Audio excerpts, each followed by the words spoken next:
Greetings to one and all. This is Doc Ock coming at you live and direct from Black Facts Headquarters Central right here in Kent, Ohio, with another fabulous story from the land of our ancestors. That's right, we're bringing you stories from the motherland tonight. And tonight we feature a special story from Ethiopia. It comes right out of the Kebra Nagast, the Glory of the Kings, the book that's also known by the name The Queen of Sheba and Her Only Son Menyelek. Yes, we're going to bring you a short version of that. We read the long version for the adults, but we're going to bring you the short version, the 15-minute version, just for you at your bedtime. That's right, because this is about sleepy time for all of you all out there. Oh, don't you think? I do. Well, before we do that, let's do a couple things here. Number one, if you're watching on Facebook, give us a like. If you're watching on YouTube, give us a thumbs up. And then go ahead and tell all your friends, your family, your enemies, your frenemies, and everybody else that you know what they should be doing right about now. What they should be looking at and where they should be, because they should be right here with me. So if you could do those couple little things there, that would be a real flavor to all of us here in Black Facts Land.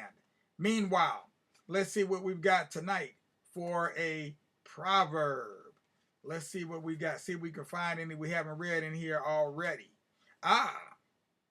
I got one right here, and this is a good one to keep in mind.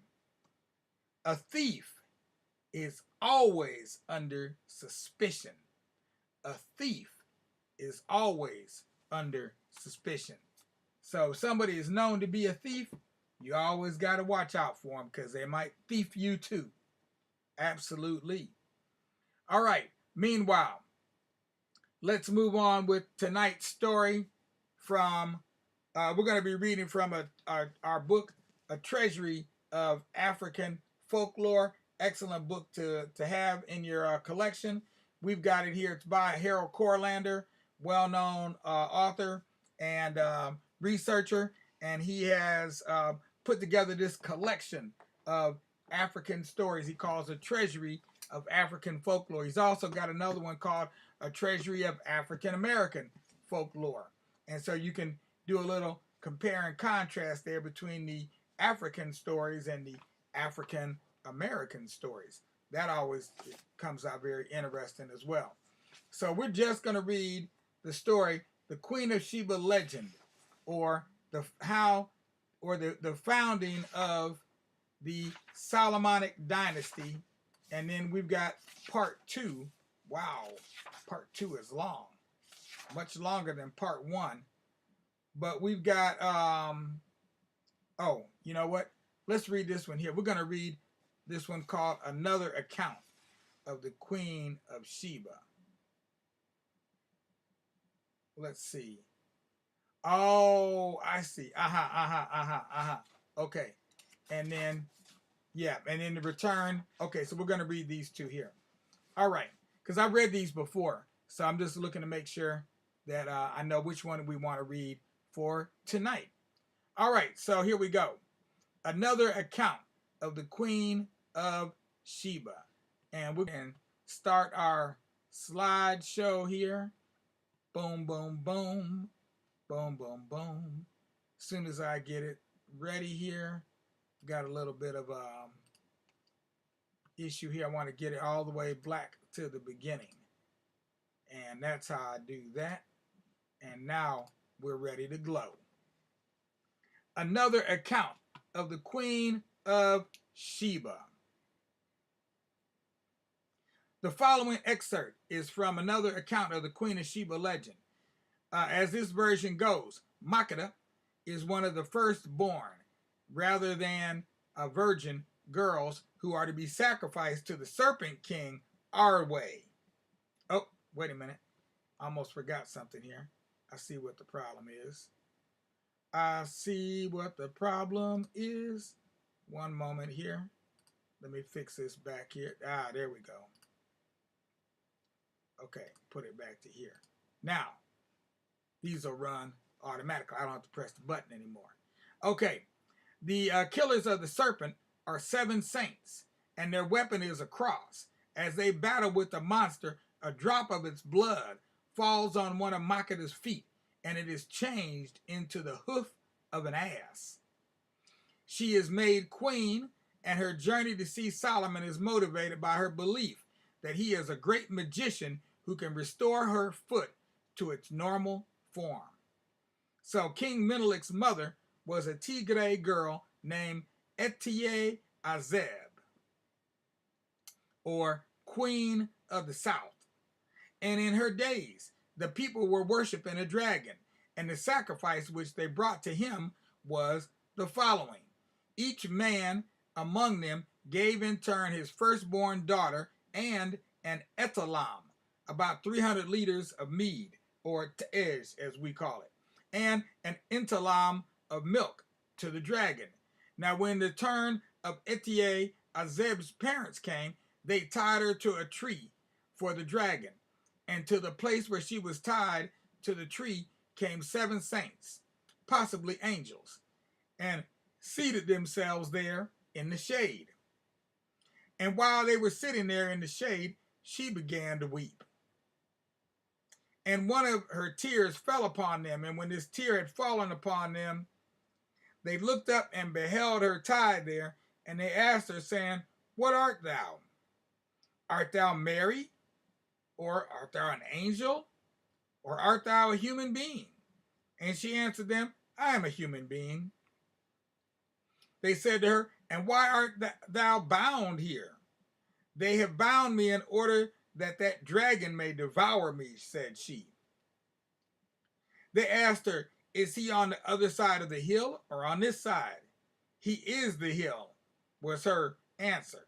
And when they saw him, Abba Kahama grasped his beard, and Abba Garima said, He has frightened me. And Abba Menyelek said, Let us seize him. And running, he threw himself upon him and smote him. Thereupon all of them attacked him and struck him with the cross and killed him. And when they were killing him, blood trickled on her feet, and it dropped on her heel, and her heel became the heel of an ass. After that they freed her and said unto her, Go now to thy village. And when she came to her village, the people of her village, not knowing that the dragon was dead, drove her away. Outside of the village, she climbed a tree and stayed there overnight. The next day she went back to them, saying, Come ye, and let me show you that he is dead.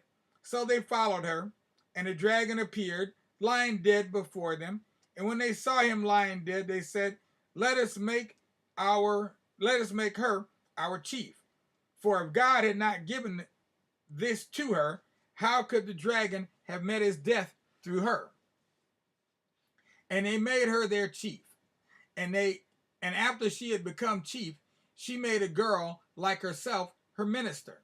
Thereupon she heard that the following was reported. In Jerusalem there is a king named Solomon. Whosoever goes to him is cured of the disease which he has. If thou shouldest go, as soon as thou shouldest enter his door, thy foot would become as it was before, was said to her. After she had heard this, she braided her hair so that she resembled a man, and her minister did the same. Then she and her minister girded themselves with sabers and went away. When she was approaching, King Solomon heard of her. It was said to him, The king of Abyssinia is coming. Bid him enter. Where did it say? Oh, shoot. Oh, bid him enter, said he. And when she came, as soon as she entered the door, her foot became as it was before. And she entered to the king and grasped his hand. The king ordered, Bring bread, meat, and plenty of te'ej. And they sat down to eat. And while they were eating, the women out of modesty ate and drank little. So the king suspected that they were women. When it grew evening, he gave order, make their beds for them, and in one and the same room with him they made they them one opposite the other. And he took a skin with honey and hung the skin so it would trickle. Now it was his custom when he was sleeping to keep his eyes half open, and when he was awake to close them. At night, when they were resting, he fell asleep, and his eyes were half open. And the women said, he does not sleep, he sees us. When will he sleep? While they spoke thus, he awoke and closed his eyes. Now he has fallen asleep, they said, and began to lick from the bowl. So he knew for certain that they were women, and he approached them both and took them for himself. So that's part one. We will read part two tomorrow night. And as for our stories for tonight, we are all through.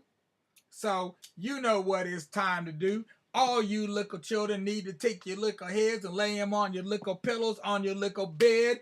Close those your eyes and wait on that sun to rise. And when you feel those sunbeams beaming down on your eyes, you know that it's time for you to rise and shine, oh children of mine. So we want all you little children out there to have a good night. And when the sun rises on the new day and you feel those sunbeams waking you up, we want you to take flight and do the things that you know are right. Don't do no wrong, because that won't make you strong. You got to do what's right if you want to take flight, like the birds in the sky. And as for you adults, we want you to do something very similar to that. First of all, if you haven't already, give us a like if you're watching on Facebook. If you're watching on YouTube, give us that thumbs up. And then last but not least, go ahead and subscribe to the Tubular Black Facts channel. Because when you subscribe to our channel, you know every time that we come on the air, we're going to handle our business. That's why you want to be on our channel, so you can get some wisness. That's right, a little bit of wisdom for all of y'all. In the meantime, we're going to say peace out without a doubt, with justice, of course, because anything less disgusts us. As we say, goodbye to Jonas Geb. We will see y'all tomorrow at noon, because we will be black at noon. This is Doc Ock at noon and 9, signing off, hoping everything's going to be all right. Peace out, y'all.